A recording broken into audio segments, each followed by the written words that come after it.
Hess and he's Gary Cirswell. We're here at Randolph-Macon, and tonight it was L.C. Bird against Hermitage. A huge matchup. The Skyhawks, the three-time defending state champions, but it was the Panthers who got the job done tonight, posting a 21-12 win and ending the Skyhawks' hopes of a fourth straight state championship. And Gary, the Panthers were very impressive. They really were, and the first half was as good a football as we've seen in a long time. And I think some of the halftime adjustments and just the cool of the evening and all the energy expended kind of bogged things down in the second half. But the fourth quarter, Bird started, staging a little comeback. Hermitage put them themselves in a tough spot a couple of times. Bird was able to get within a 2-point conversion of making it a one-score game. They failed on that, and lo and behold, the couple of Hermitage small wins on special teams, block field goal, block punt, made all the difference down the stretch to give them some breathing room. And I was very impressed the way they put it away by Patrick Kane, not forsaking the short passing game. They danced with the girl that they brought to the prom, and they closed it out in fine style. But that first quarter and a half in the first half was just scintillating. Got to ask you, so many places talk about Hermitage, but the front seven on their defense, just phenomenal. Held Bird to 68 yards rushing. Yeah, and that's why the 4 defensive linemen were the Bunky Trinity Trophy players of the game for Hermitage. And, when you do something historically like that, that's 15 straight playoff wins for L.C. Bird. The defense that holds Bird under 100 yards deserves to have multiple players honored, and that was typical what they did. Their short passing game was not only Odom doing the right thing and throwing the ball into good spots to handle, which is very, very important when you're slinging it out there and defensive backs are coming up, but they blocked for each other and they made the right moves, and Kalen Sneed especially was really great with his catch and runs. And while Hermitage looks like they threw the ball a lot and threw it down the field a lot, they really didn't. There was a lot of catch and runs. They had a couple of big receptions down the field, and then I thought they really started kicking into gear when they saw the goal line package and they were able to get Odom in on a couple of short runs. It was a package deal the whole way along the way, but you knew it would have to beat a L.C. Bird team. How about some perspective on Bird now that it's over 3 state championships in a row?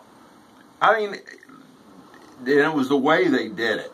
It was the way they did it. In some ways, they've been a powerhouse for a long time through at least 3 coaching, stays, long coaching stays with, from Dutch and Coach Paquette and then Bedwell.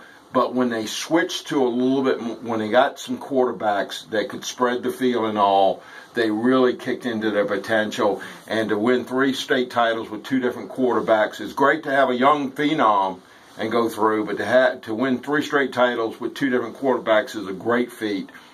And a lot of that pride came through tonight. So that made the Hermitage, 9-point win even more impressive.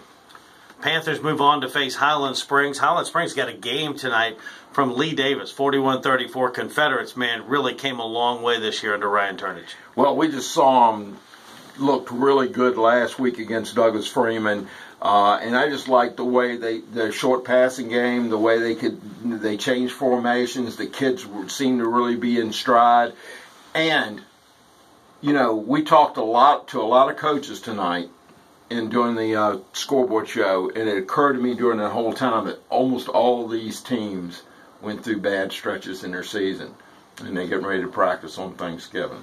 It's a good thing. Yeah, it's really, really cool. So next week, it'll be Highland Springs versus Hermitage. We had that game August 28th, 1-point game in overtime. Do you expect anything less? I think it's going to be exciting. I think I would not be surprised if this game isn't one team dominating for a while, really, really being successful, and the other team coming back. The first game was a classic in that I didn't think no team really took control of the game. It was like one of those situations the last team with the best opportunity got to win.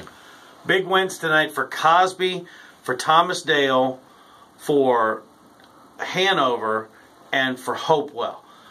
Just talk about those 4 teams moving on and still playing. Well, Hanover, I was really impressed with Dinwiddie getting a chance to revenge their early season loss, and then without Clayton Cheatham. And that's, it doesn't get any easier for them, but it's, they've proven that they can overcome a lot of obstacles. I mean, I dare you to find anybody that's going to play their 13th game of the season, and they've had 3 series of quarterbacks. Right. First guy goes out, next guy comes in, the first guy goes back, next guy comes in for the playoffs. That's pretty impressive. Hopewell probably underachieved in the first half, talking to Ricky Irby, but he's got great playmakers on both sides of the football, and he's got a great running game. Very, very important here. Thomas Dale and Cosby, couldn't be proud of those 2 teams. Again, bad stretch for Cosby. They came back and kind of rebuilt as the season went on, got seeded, got in the tournament. That was what was important. And the game, the model they had built for success, defense and a good run offense, is a great formula in the fall. And of course, Thomas Dale up, down, but back up at the right time. And Thomas Dale plays Cosby next week. It's a great time of year. Stay with us. We'll have coverage for you all the way through the state championships. He's Gary Cirswell. I'm Gary Hess.